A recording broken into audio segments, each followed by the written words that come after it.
Hi, everyone. We're back with another episode of the Janelle Show, and I am so excited because today we are speaking to Jennifer Mackey-Mary. She is a wardrobe stylist who gives everyday advice to the everyday woman. Her business, Everyday Style, is on a mission to inspire women to love the way they look and give them tools to make style easy. She is the top 25 podcast of the Everyday. Hosts the top 25 podcast, the Everyday School Style. Jennifer is passionate about raising confident daughters, female entrepreneurship, and getting every woman in a better bra. Hi, Jennifer. How are you? I'm good, Janelle. How are you? Wonderful. I'm so excited to have you. I have absolutely no style. Uh, That's okay. That's okay. As long as you have a good bra, it's all that matters, right? A good bra will go a long way. I love a good push-up. That's all I can tell you.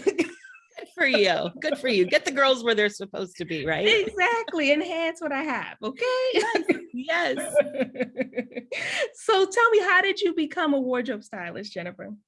Totally accidentally. This was not like my lifelong dream. Growing up, I had a really difficult body to dress. So I kind of had a love-hate relationship with clothes, right? Like they didn't really work for me the same way they worked for my friends. And I was always like, if I just lost weight, if I just worked out more, if I just did this, but like pants always fit me so weird.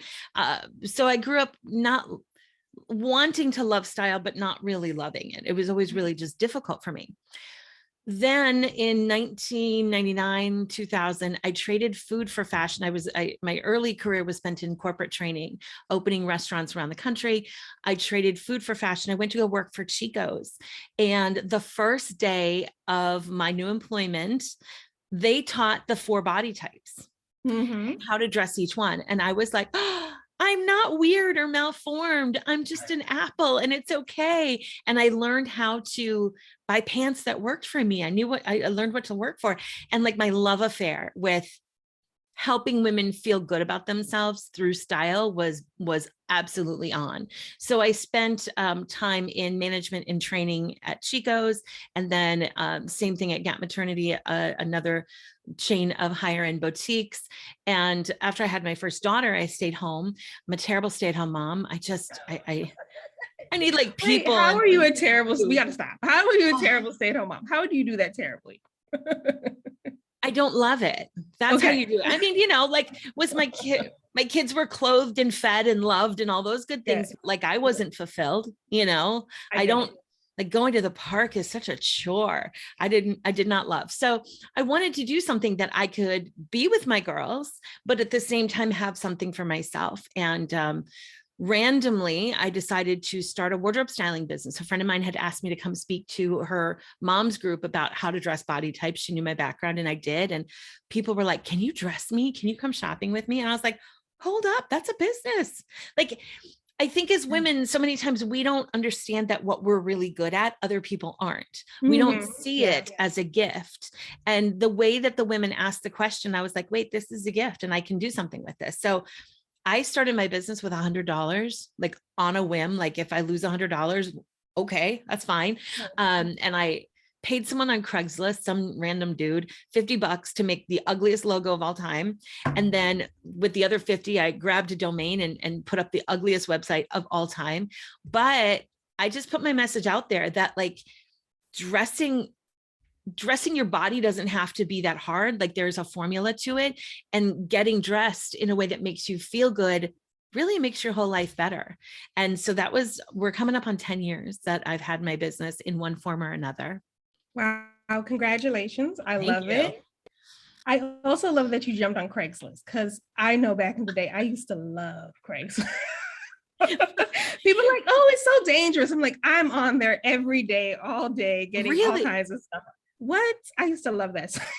I used to. I mean, I think it's kind of gone away, but I haven't done it lately. No, this was years ago. Back 10, 15 years ago. Yeah. When I date myself in business, I'm always like, okay, Canva really didn't exist. And we found everything on Craigslist. Like that's how old my business is.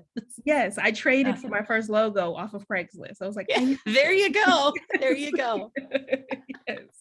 Yes, definitely. So, okay. So you started your business 10 years ago. I would love to get from you I'm going to do some business tips and some styling tips, because obviously Sure. you've been in business for 10 years, you know what you're doing there. So tell me, what are your top 3 tips for a new entrepreneur starting to have longevity in their business? I think it is all about the customer. I am so insanely focused on the women that we serve. And I want to get like really deep into what makes them tick and what are they struggling with and what do they really want and what makes it easier for us to serve them well. So I'm always talking to my customers, and that whole like do market research and understand your ideal customer. So many new entrepreneurs want to gloss over it. But that is the secret to my success. I just love the heck out of the women that we serve. I love them. And I am more attached to them reaching their goals than I am to me reaching mine or our company reaching our goals, because I know if we take care of them, we're going to get there. We're going to get there, no problem. But, it's really easy to get tied into our own ideas as entrepreneurs, what we want to do, how we want to serve people, the services we want to offer, the products, whatever. And then when you start talking to people, they're like, no, I don't really want that. What I want is this.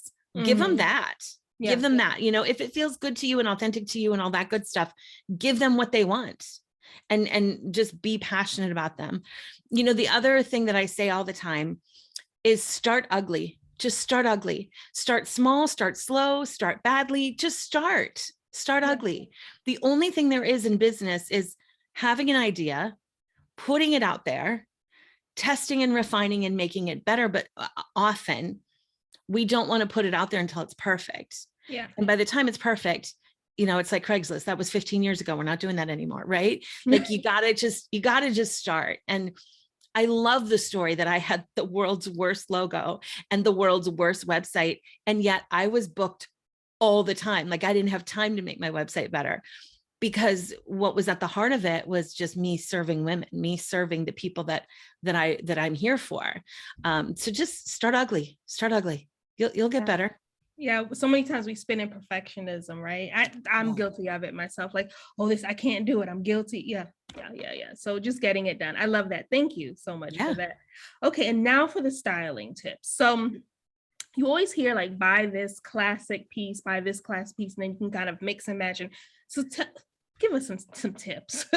All right. So I'm going to take a very different approach, because I don't believe there really are any classic pieces and there is no must-have wardrobe list.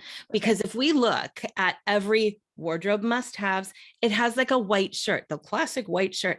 I have not owned a classic white shirt in 20 years. And yet I have managed to be well-dressed every single day. I don't own a little black dress. I don't like the way black looks on me. I don't own a suit. Like all of these things. I mean, you're an entrepreneur. We create these like lists and people like to read them, but if they're not helpful, then they're not helpful. I think really good style starts with, and this is one of my favorite Stephen Covey things, begin with the end in mind. How do you want to look? Right? How is it that Janelle wants to look? How is it that makes you feel the most comfortable and the most confident and the most like yourself? And then go that direction, rather than someone telling you, you need the perfect white shirt and a classic pair of dark straight wash jeans. If that's not your style, you absolutely do not need those things. And what we end up doing is collecting so many clothes that aren't us. They don't make us feel our best. And then we're like, I got nothing to wear. This isn't fun. Who cares? It doesn't matter. Right. And we convince ourselves like, it doesn't matter what I wear, but it does, because when you put on an outfit that you love, you walk different, you show up different, you hold your head higher, you're more likely to put yourself out there. You want to raise your prices, raise your wardrobe. If you're feeling like, oh, are people really going to pay me? Dress like someone's going to pay you that amount of money. And you start to really become that person. So I think it's deciding, how do you want to look? Do you want to look classic? Well, then maybe you need some of those things. Do you want to look really eclectic and trendy and funky or unique? Or do you want to look simple and understated? I have this idea called style guideposts, which are 3 words that answer the question, I want to look blank, blank, and blank. And from there, you can use those words when you get dressed. Okay, do I look, my words are current, fun, and polished. Do I look current, fun, and polished today? No. Okay. What can I add, drop, or swap to get there? When I'm shopping and I'm at that clearance rack and I see that dress and I'm like, oh, it's only $14.97. Well, is it current, fun, and polished? Because if it isn't, you're never going to wear it. Right. And when you're cleaning out your wardrobe and you're like, why don't I like this sweater? Well, is it current, fun, and polished? Nope. That's why you're not wearing it. And go ahead and chuck it. So it's really beginning with the end in mind. How do I want to look? And then you buy the pieces that make you look that way. It's a whole lot easier than people think. I love that. I love that. That definitely gives me some ideas about what I Good. want to do. So thank you for that. Yeah. So is there one outrageous goal that you've accomplished that you set out to accomplish? Oh, I've had a million outrageous goals that I set out to accomplish, and I've accomplished some of them. So my newest thing is the Style Network. And this is, I have this vision, right? And I'm sure that every woman can, or everyone watching this can and think about this, like this cell phone map where they show you like the data map across the country and there's all these lines like lighting up pink. Okay. I have this dream to create a network of well-trained, knowledgeable wardrobe stylists who have their own independent businesses everywhere in the country so that every single woman has access to the style help that she wants and needs. And there are a few problems right now that you call wardrobe stylists, you don't know what they know, right? I mean, are they good? So that's why we are training people and certifying them. And once they are certified, they'll live on our site. Our site will link to theirs to say, you know what, we've given them the everyday stamp of approval. And anyone who knows me knows that I have ridiculously high standards. Like if you don't know your stuff, you're not going on our website, because I want women to feel confident that if they go there and they find Janelle, Janelle's going to know how to help them. Right. It's not just somebody throws out a shingle and is like, I'm a wardrobe stylist now. Like, it's a little more, in depth than that. And just to know that somebody is vetted, I think people really appreciate. And this past weekend, we just did our second round of Style Network training. We had 13 women starting their own businesses. I'm so passionate about women owning their own businesses. I mean, I see what it has done for my family and the flexibility that I can be home with my girls when I need to be. And then I can have something for myself when I want that. It's fundamentally changed the way we live with my income. And I don't have to worry about, do I have enough vacation days to take an entire month off? I just take a month off if I feel like it. It's wonderful.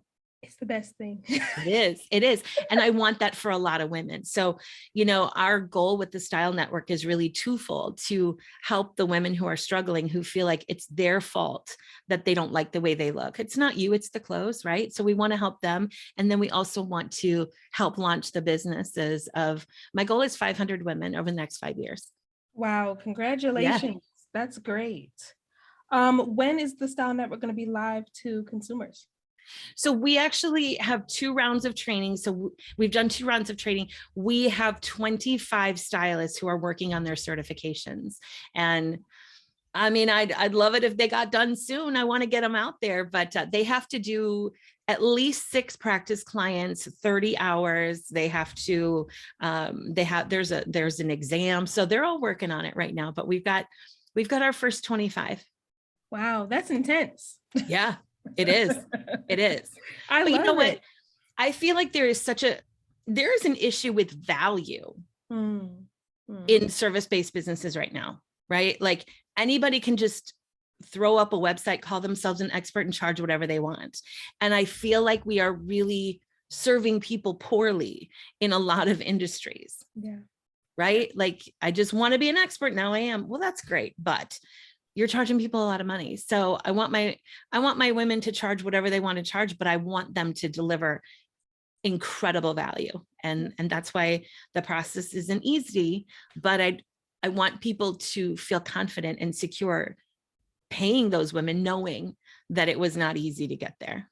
I love that. No, I love that. I feel like there's a lot going on, especially with the internet. There's a lot going on in the business world where people can just do what they want and say what they want. And there's really small repercussions for. No accountability. Yeah. And this whole, well, just charge what you're worth and then add tax. I believe in that. I really do. I believe in charging what you are worth. But I think people sometimes have an inflated sense of what they're worth. I don't know, especially in the digital space, there just seems to be this lack of accountability in what we're delivering people versus what we're charging. Yeah, it's like I have a master's degree in marketing. My prices should not be comparable to somebody who just got a training off of YouTube. Correct. Yes. It is what it is, right? But yet still, they're still charging those high, enormous amounts of money. There's part of me that's like, if you can get it, right? Like, right. Yeah. Maybe yeah. I'm not knocking it. I'm not knocking it, but then provide the value and the services and experience that you're charging for them. Right. Because then I have to come and clean up your mess. Because trust me, I clean up a lot. Because I bet you clean up a lot of messes. I bet you clean up a lot of terrible looking websites and it's just a mess. It's just a mess. Yeah. And there is no regulation on the internet for coaches and service providers and those types of things. It's just, I say I'm an expert, so therefore I am, and that's great. What a wonderful world we live in. But when you are putting together a customer-centric, customer-focused business, it needs to be focused on real value. Doesn't mean you have to be, a 30-year veteran with your 50,000 hours of practice. That's not what I'm saying at all. But like you said, there should be somewhat of a recognition of where are you at and where are your prices? Are you a new person charging veteran prices? That there's a disconnect there for me in a lot of things. Well, back in the day, we used to have like apprentices and, people would vouch for you. They trained under me. I know that we don't have that anymore. It's just the wild, wild west. It totally is, right? It's totally, and a part of me is just always so fascinated and impressed by what people can turn into a business, right? Like, that's amazing to me. I had someone pitch me for my podcast, and it was all about like how your cycle affects your productivity. And her course was like $3,000. And I was like, I am in the wrong business. Like this, what? I'm so impressed by that. But at the same time, literally anybody can just do anything. Anybody. So my question is she really making money? Right. Well, it's a great question. I think that's the $1 million. That's the $1 million question right there. That's the $1 million question. Like maybe that's a hobby for you to do some research on, but it doesn't seem like something that I'm interested in taking a course about. Maybe somebody is, I don't know. But for me, well, that's always my question. Is there somebody else who's like, boy, I really feel unproductive today. I bet it's because I'm in the 3rd week of my luteal phase or whatever. Like, I don't know. I have no idea. But isn't this world we live in fascinating that can be a business? Yes. And when I grew up, there were like 4 jobs. Mm-hmm. What do you want to be? Do you want to be a nurse, a teacher? There were like 4 jobs. Right. Now you could just make up your own. It's amazing. It's amazing. And I love it. Don't get me wrong. I love it. The sky is the limit because my business allows me to travel and live anywhere, right? Yeah. So we have that freedom now. And especially as women, before we didn't have anything, we'd stay home with the kids, right? Or like you said, teacher, nurse, very limited. So I love it. It's just, don't con people. That's just my biggest thing. Don't. That's it. Yep. On the other hand, if people want to pay $3,000 to figure out their cycle and productivity, hats off to you, I guess. I got something for them to buy too if they want.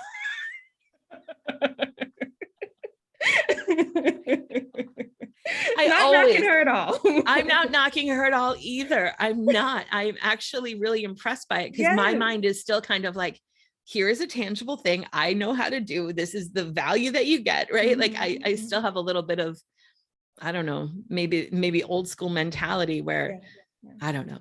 It's just, it's such an interesting world we live in now. Yeah, no, definitely. So, I would love to know your dreams. We're talking about, we were initially talking about goals, mm-hmm. right? That you've accomplished. So tell me, what is your ultimate dream right now? Oh, I mean, I think my dream and my goal are pretty closely aligned. I really when I look at like where I want everyday style to go, it is creating this network. I also have this dream. COVID stuck a huge pin in this, but we're back, baby. I have this dream of hosting these retreats, these style retreats where women can come from all over the country and, hear me speak, have other guest speakers, learn about trusting your body, learn about makeup, learn about hair, whatever, and have just kind of a fun girls' weekend, a fun getaway, right? And I live 15 minutes from the Mall of America. So every time I go there, I'm like, oh, I really want to do this. And I did it. I had it sold out. I sold this thing out. I had 30 women coming from all around the country for a style weekend. And it was scheduled for April of 2020. Oh no. So what did you do? Well, I postponed it to the fall. And then I postponed it to the next fall. And finally, like, it started to take on this really negative juju for me. Do you know what I mean? Like, it was kind of hanging over my head. And every time I'd think about rescheduling it, like numbers would start ticking up and people would say, I'm not comfortable traveling. So I canceled it. And a whole new normal thing. I don't know. What is this? I literally don't even know what this is. But at some point we will feel comfortable, and some point it'll be bigger than ever. And what I've learned over the last couple of years, and this even goes along with the Style Network, is that the online world is fantastic, right? It's really cool that you and I can connect over Zoom, never being in the same place. I love that. But what we are missing is the human connection. I want to hug these women who have followed me for years. I want to laugh with them. I want to share a glass of wine with them. I want that human connection.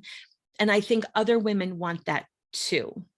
Zoom is so convenient. It's so convenient. What would we have done without it for the last 2 years? I don't even know. No. But I want, my dream is for women to have fun with style and to realize that style does matter and that it makes a huge difference in how we feel about ourselves and therefore our ability to reach our own dreams. So my dream for my business is to bring that human connection back through these events, through the Style Network. I always say with the Style Network, when a woman is in a fitting room crying, she doesn't need like a PDF workbook, right? When she's like, I have an interview tomorrow and I don't know what I'm going to wear. She's not like, well, let me download a resource. No, she needs somebody there to help her.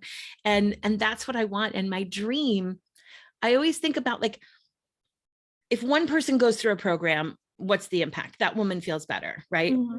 If 10,000 women go through a program, what's the impact? They're better wives, they're better moms, they feel better about themselves, they're going for those promotions, they're starting those businesses. Like, that's when we really start to impact the world. And if it can start with just, I feel cute today, that's a problem we can solve.